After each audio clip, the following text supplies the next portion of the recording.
De retour à Connac, derrière les fourneaux de Philippe Mouly. Ici, d'ici la fin de l'année, près de 3000 repas seront confectionnés. Pour ceux qui sont en panne d'imagination ce soir, nous allons vous faire découvrir quelques recettes simples pour épater vos invités du réveillon. Allez, c'est parti. En entrée, difficile de passer à côté du foie gras. Mais cette année, le chef s'accorde une petite fantaisie à base de potiron, clémentine et vin jaune pour remplacer les confits plus classiques d'oignons ou figues. On fait une compotée qui va cuire pendant 12 à 14 heures sur le coin du fourneau, très réduite pour avoir quelque chose d'assez consistant, comme on va dire une confiture légère. Après le traditionnel foie gras, il y a le plat de résistance, poisson, viande ou les deux pour les plus gourmands. Pour le poisson, Philippe a une astuce, une recette simple, rapide et qui fait toujours son effet au moment de servir, la papillote de maigre et de cabillaud et sa fondue de poireaux au curcuma. Moi j'aime bien côté peau, fariner un peu mon poisson, d'accord? Donc je vais juste, à feu doux, le saisir côté peau, uniquement. Pour lui donner un peu de croustillant, un petit peu de coloration. Là, il est saisi côté peau, on le sort.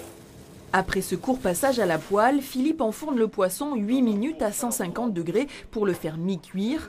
Pendant ce temps, on réchauffe la fondue de poireaux au curcuma que le chef avait préparée d'avance. Il ne reste plus qu'à dresser en papillote. Moi je rajoute une petite tomate cerise. Vous pouvez mettre des petits pois gourmands aussi dessus, vous voyez, des petites fèvettes. Ça apporte un peu de couleur. Un peu de raffia pour fermer et direction le four, 10 minutes à 140 degrés, une opération à réaliser au dernier moment, juste avant de servir. Pour la viande, le chef vous propose une recette toute simple à base de suprême de volaille, roquettes, parmesan, amandes hachées et citron confit. Qu'est-ce qu'on fait avec tout ça? Alors là, on va faire une farce un petit peu sympa, un petit peu autre que les farces lourdes qu'on a l'habitude au moment de fête avec des marrons et tout ça, c'est un peu vu et revu. Moi, ce que j'aime bien, et d'ailleurs c'est vous qui allez le faire, vous allez me tomber la roquette avec un peu d'huile, un peu de beurre à la poêle, juste tomber, vous allez voir, ça va être très facile. Une fois la roquette passée au beurre, il faut ajouter les amandes, le citron et le parmesan. Il ne reste plus qu'à rouler cette farce dans le suprême de poularde et lancer la cuisson à basse température, 40 minutes à 90 degrés, pour avoir une viande moelleuse et très parfumée. Laetitia, je pense que notre poisson est cuit. Super. Ça sonne. Allez, on y va voir. Oh bah dis donc, c'est beau. Hein.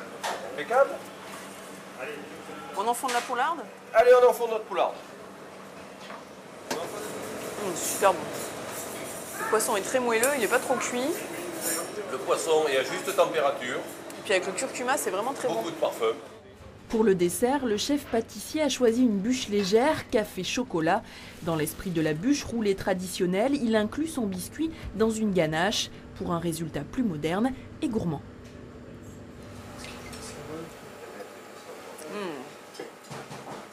J'espère qu'on vous aura donné des idées pour vos repas de fin d'année. Si vous voulez retrouver le détail de ces recettes, elles sont disponibles sur notre site internet. Voilà, c'est la fin de cette édition. Toute l'équipe de France 3 Pays de Corrèze vous souhaite de très bonnes fêtes et vous donne rendez-vous le 5 janvier.